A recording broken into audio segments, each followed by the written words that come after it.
الحمد لله رب العالمين والعاقبة للمتقين والصلاة والسلام على رسوله محمد وعلى آله وأصحابه أجمعين.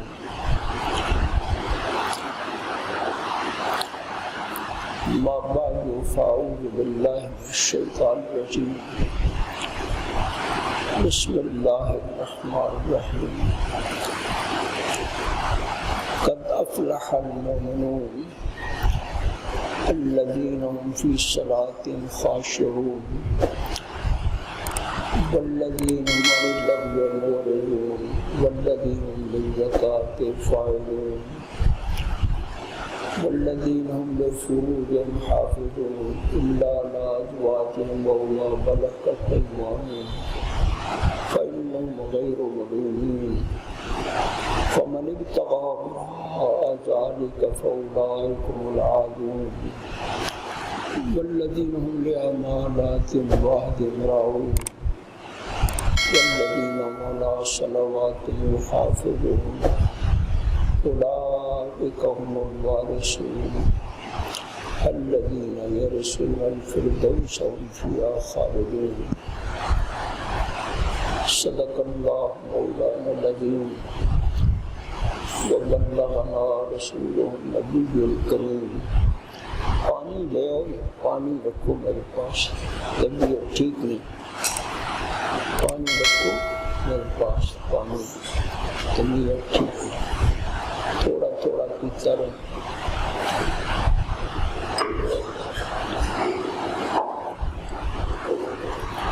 بس ٹھیک ہے، نہیں پھر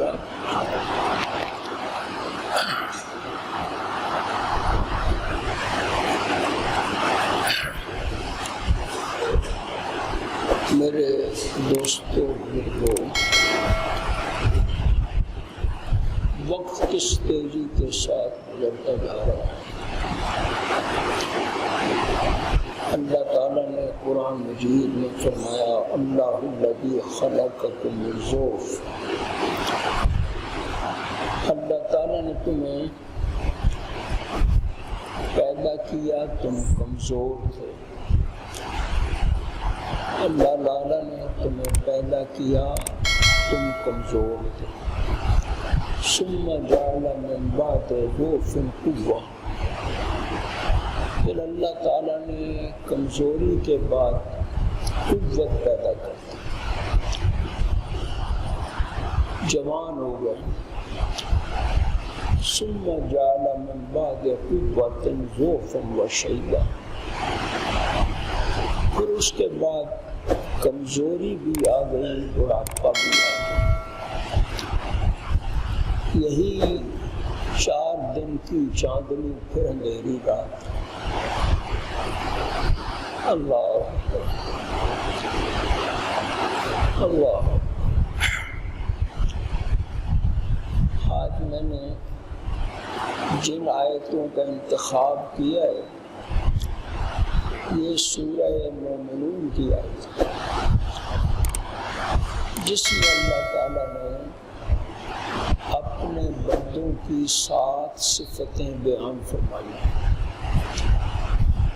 بس میں آہستہ آہستہ ہی بولوں گا، آواز آپ کو سب کو آ رہی ہے؟ بس ٹھیک ہے، جتنا بھی آہستہ بولوں اللہ کرے آواز آپ تک پہنچ جائے. اور آواز وہی ہوتی ہے جو دل تک پہنچے، ہے نا بھائی؟ جو آواز کانوں تک پہنچے وہ کامیاب آواز نہیں ہوتی. آواز وہی کامیاب ہوتی ہے جو دلوں تک پہنچے. تو اس سورہ مبارکہ میں اس کا نام سورہ مومنون ہے. یہ 18واں پارہ یہاں سے شروع ہے. یہ چند آیتیں ان میں اللہ تعالیٰ نے اپنے بندوں کی 7 صفتیں بیان کی. اپنے اپنے بندوں کی 7 صفتیں بیان، اور یہ بندے کون ہیں بھائی؟ یہ بندے کون ہیں؟ اللہ تعالیٰ نے فرمایا یہ ایسی صفتوں کے مالک ہیں کہ یہ فردوس کے وارث ہیں، فردوس کے وارث ہیں۔ جنت کے 8 دروازے ہیں، 8 جنتیں ہیں، اور ان میں سب سے اعلیٰ جنت، اس کا نام جنت الفردوس۔ اور ان آیتوں میں یہ فرمایا کہ یہ لوگ جن کے یہ اوصاف 7 بیان کیے گئے ہیں، یہ جنت الفردوس کے مالک ہیں۔ یرثون الفردوس کا معنی یہ جنت الفردوس کے مالک ہیں۔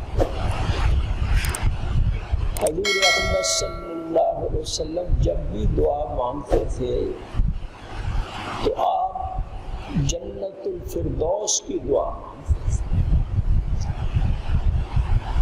وہ جنت الفردوس کیا ہے، اس کی تفصیل حدیث میں بھی آتی ہے، لیکن میں اس میں نہیں جاتا، صرف آہستہ آہستہ میں ان 7 اوصاف کو ذکر کروں گا کہ جنت کے والیوں کی، جنت کے وارثوں کی 7 صفتیں کیا کیا ہیں۔ یہ کیوں سناؤں گا؟ یہ اس لیے سناؤں گا کہ شاید کہ اللہ تعالی ہم گناہگاروں پر بھی رحم فرمائے اور اس کی مہربانی ہو تو ہم بھی اس جنت الفردوس میں پہنچ جائیں، کیونکہ جنت الفردوس میں پہنچانا یا جنت میں پہنچانا یہ کس کا کام ہے؟ اللہ تعالیٰ کا۔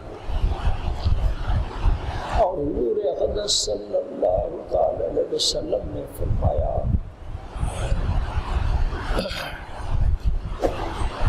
کہ جنت میں جو بھی پہنچے گا وہ اللہ تعالیٰ کے فضل سے پہنچے گا۔ کس سے پہنچے گا؟ اللہ کے فضل سے پہنچے گا۔ حضرت عائشہ صدیقہ رضی اللہ تعالیٰ عنہ نے عرض کی کہ یا رسول اللہ آپ بھی اللہ کے فضل سے جنت میں پہنچے۔ کیا فرمایا کہ آپ عرض کی آپ بھی یا رسول اللہ اللہ کے فضل سے جنت میں پہنچے؟ تو حضور نے فرمایا الا ان یأتی محمدً اللہ، میں بھی اسی وقت جنت میں پہنچوں گا جب اللہ تعالیٰ اپنے فضل کی چادر سے مجھے ڈھانپ لے گا۔ تو اس واسطے جو بھی جنت میں جائے گا وہ اللہ تعالیٰ کے فضل سے جائے گا، اللہ کی مہربانی سے جائے گا۔ لیکن اللہ تعالیٰ نے پہلے سے اعلان کر دیا ہے کہ جن لوگوں میں یہ 7 صفتیں پائی جائیں گی میں ان کو جنت کا مالک بنا دوں۔ اب ظاہر ہے کہ ہمیں کیوں یہ 7 صفتیں بتائی گئیں؟ اس واسطے کہ ہم اپنے اندر یہ اوصاف پیدا کریں، اپنے اندر یہ اوصاف پیدا کریں۔ پہلی صفت کیا ہے؟ قد افلح المؤمنون، فرمایا یہ مومن کامیاب ہو گئے۔ کامیابی کیا ہے؟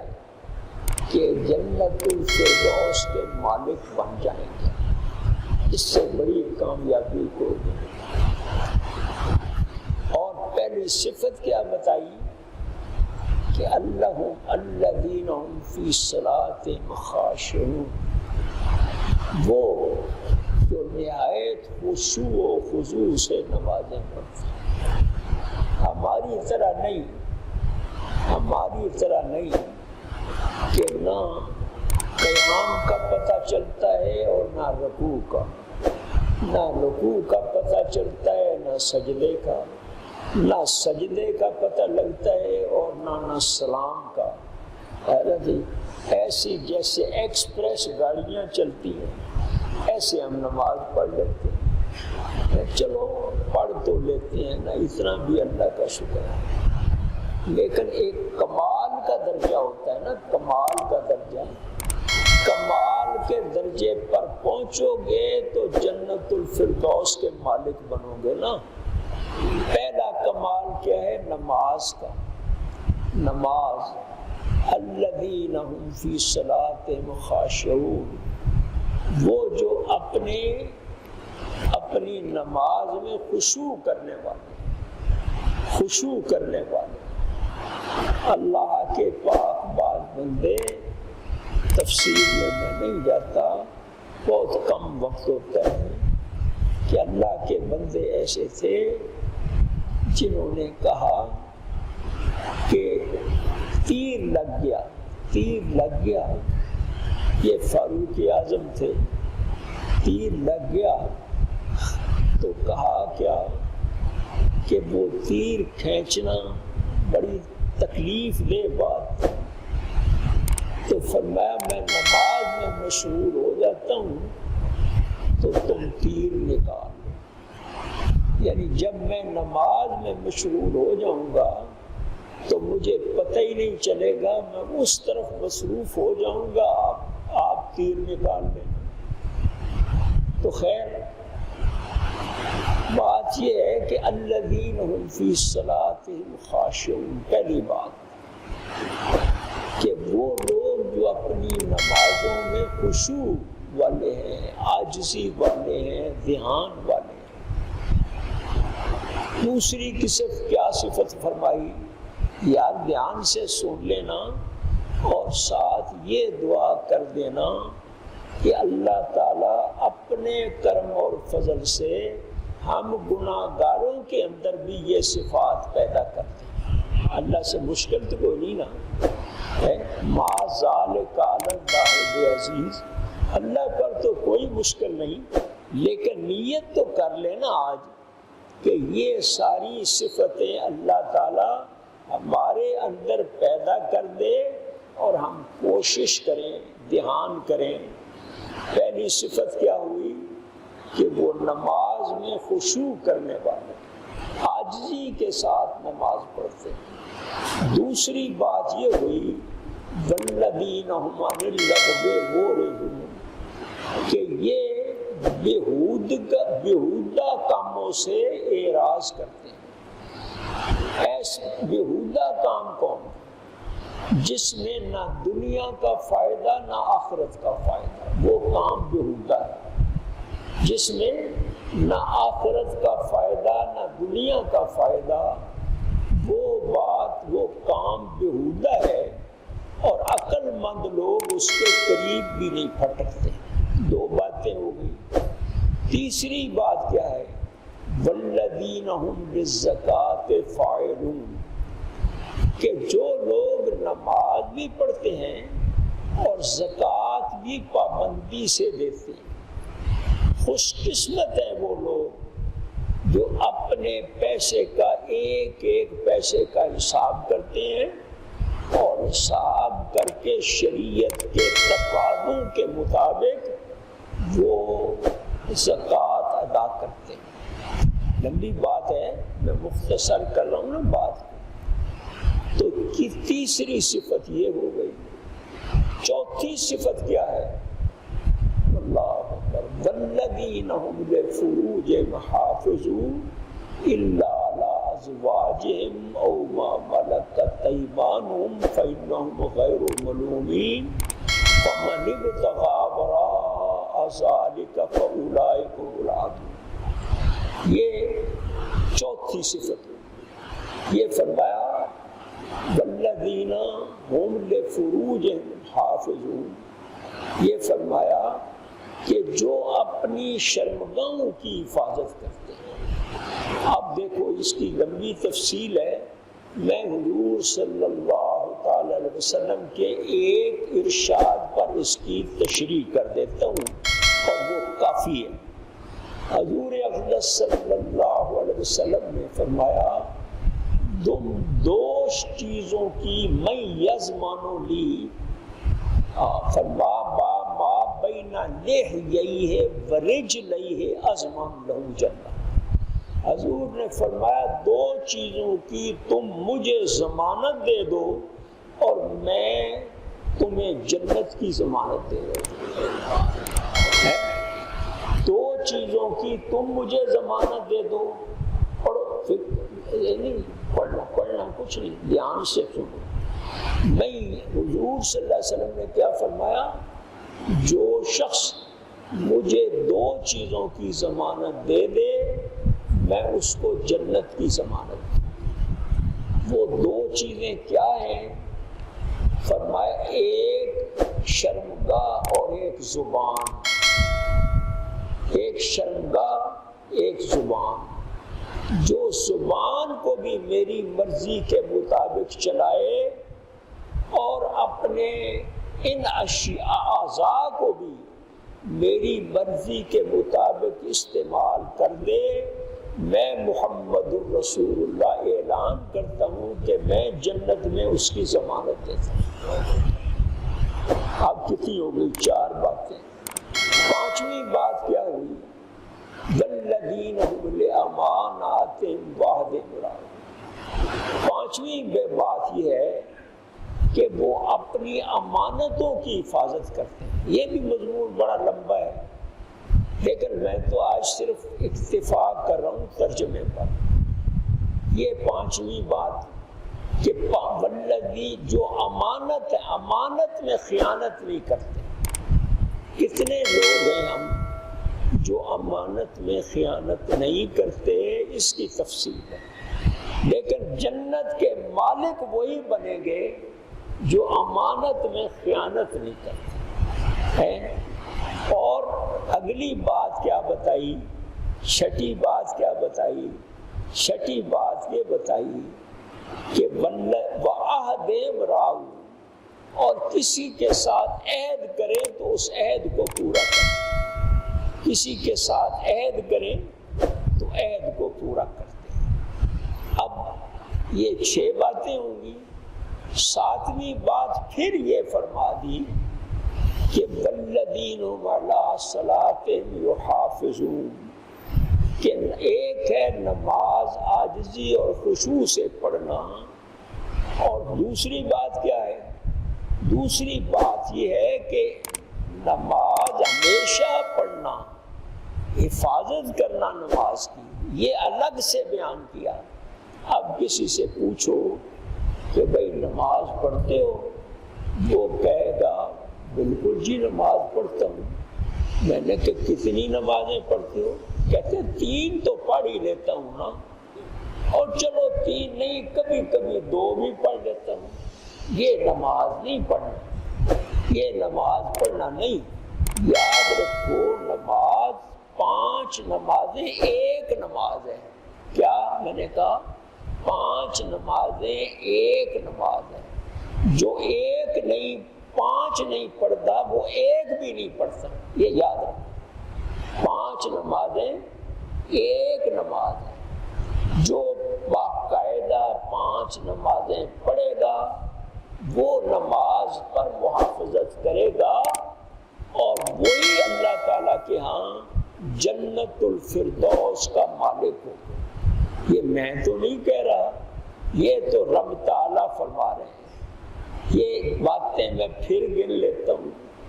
پہلی بات کیا فرمائی؟ جو عاجزی کے ساتھ نمازیں پڑھتے ہیں۔ دوسری بات کیا فرمائی؟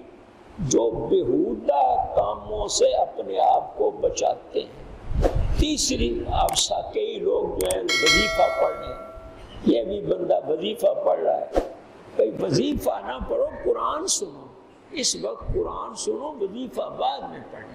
اتنا پتہ نہیں آپ کو، قرآن سنا رہا ہوں۔ 7 باتیں۔ پہلی بات کیا ہوئی؟ پہلی بات ہوئی نماز میں خشوع کرنا۔ دوسری بات کیا ہوئی؟ بیہودہ کاموں سے بچنے آپ کو بچانا۔ تیسری بات کیا ہوئی؟ اپنی زبان کو اور اپنی شرمگاہ کو غلط طریقے سے استعمال کرنے سے بچانا۔ آگے کیا بات ہوئی؟ اگلی بات ہوئی کہ جو ہیں کیا کرتے ہیں؟ اپنی امانتوں کی حفاظت کرتے ہیں۔ اور 7ویں اور 6ٹھی بات کیا ہوئی؟ جو کسی کے ساتھ عہد کر لیں اس کی پابندی کرتے ہیں۔ اور آخری بات کیا ہوئی؟ آخری بات کیا ہوئی؟ وہ یہ کہ نماز کی ہمیشہ حفاظت کرتے ہیں۔ تو میرے دوستو، میرے بزرگوں، اگر ہم چاہتے ہیں کہ اللہ تعالیٰ جنت میں فرشتوں کو بلائے اور کہے بلا لو فلاں آدمی کو، وہ ان 7 چیزوں کی حفاظت کرتا تھا اور وہ آج اس جنت کا مالک ہے۔ تو بھائی اللہ تعالیٰ نے تو اعلان کر دیا، ہم بھی کچھ اس کی فکر کر لیں، ہے کہ نہیں؟ فکر کرنی چاہیے کہ نہیں؟ اب ایک بات اور کہنی ہے، ایک بات 1 منٹ میں 2 منٹ میں ایک بات کہنی۔ ایک بات تو یہ ہے کہ اللہ تعالیٰ نے یہ تمام صفات کا مالک، تمام صفات کا مالک ایک صحابہ کو بنایا، اور ان صحابہ میں سے 4 صحابہ، ان میں حضرت عثمان ذوالنورین بھی تھے۔ ذوالنورین کا نام کیا ہے؟ 2 بیٹیاں حضور صلی اللہ علیہ وسلم کی باری باری، پہلی بیٹی فوت ہو گئی تو دوسری بیٹی حضور نے حضرت عثمان کو دی، اور لوگوں نے کہا دوسری بیٹی بھی عثمان کو دی۔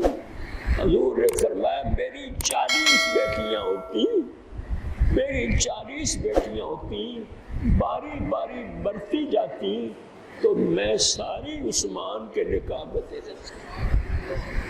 اس واسطے فرمایا میں نے عثمان جیسا داماد کو نہیں دیکھا، عثمان جیسا۔ اور فرمایا عثمان وہ ہے کہ جس سے فرشتے بھی حیا کرتے۔ آج لوگ حضرت عثمان کے بارے میں بد زبانیاں کر رہے ہیں۔ وہ کہتے ہیں کہ حضور کی بیٹی ہی ایک تھی، 4 بیٹیاں ہی نہیں تھی، بیٹی ایک تھی۔ آج پر اس پر بڑی بھنڈی پڑی ہوئی ہے، بھنڈی پڑی ہوئی ہے کہ ہم تو مانیں گے یہ کہ ایک ہی بیٹی تھی۔ یہ بڑے لعنتی لوگ ہیں۔ اللہ تعالیٰ نے قرآن مجید میں 4 بیٹیوں کا ذکر فرمایا، اب 4 بیٹیوں کا بنات فرمایا، بنات جمع کا صیغہ ہے، اور وہ کثرت پر، وہ 3 سے 4 زیادہ پر دلالت کرتا ہے۔ حضرت ٹھیک میں کہتا ہوں نا؟ تو اس واسطے حضرت فاطمہ سب سے چھوٹی بیٹی تھی، اور سب سے بڑی بیٹیاں وہ پہلے فوت ہو گئی۔ یہ ساری حضور کی بیٹیاں تھیں، اور جو کہتے ہیں حضور کی ایک بیٹی تھی وہ بے ایمان ہے، وہ بے ایمان ہے۔ آخری بات میں نے یہی کرنی ہے، اور یہ بات بھی بڑی ضروری ہے کہ بھائی میں عرض کر رہا ہوں آپ سے، یہ آدھا سیکنڈ منٹ میں لگے گا۔ دیکھو اللہ تعالیٰ نے ہمیں ایک بڑی مشکل سے نکالا، تقریباً ہم نکل آئے ہیں اس مصیبت سے، تو اس کا شکر ادا کرو، شکر ادا کرو۔ اور شکر ادا کرنے کا طریقہ یہ ہے کہ ہم اللہ تعالیٰ کی مان کر چلیں، خدا کے حکموں کو مانیں، اس پر عمل کریں۔ دیکھو ہم نے تھوڑے سے ایک معمولی سا ایک جرثومہ ہے، اس کی وجہ سے ہم تباہ و برباد ہو گئے۔ اللہ تعالیٰ چاہے تو اس مصیبت سے ہمیں ہمیشہ کے لیے نکال دے، اور ساری مصیبتوں سے نکال دے۔ وہ بڑا کریم ہے، بڑا رحیم ہے، اور ہم اس سے دعا کرتے ہیں کہ اللہم انک عفو کریم، اللہ تو معاف فرمانے والا ہے، کرم فرمانے والا ہے، تو معافی کو پسند کرتا ہے، اے اللہ ہمیں بھی معاف کر دے۔ سب آمین کہہ لو۔ وآخر دعوانا الحمدللہ۔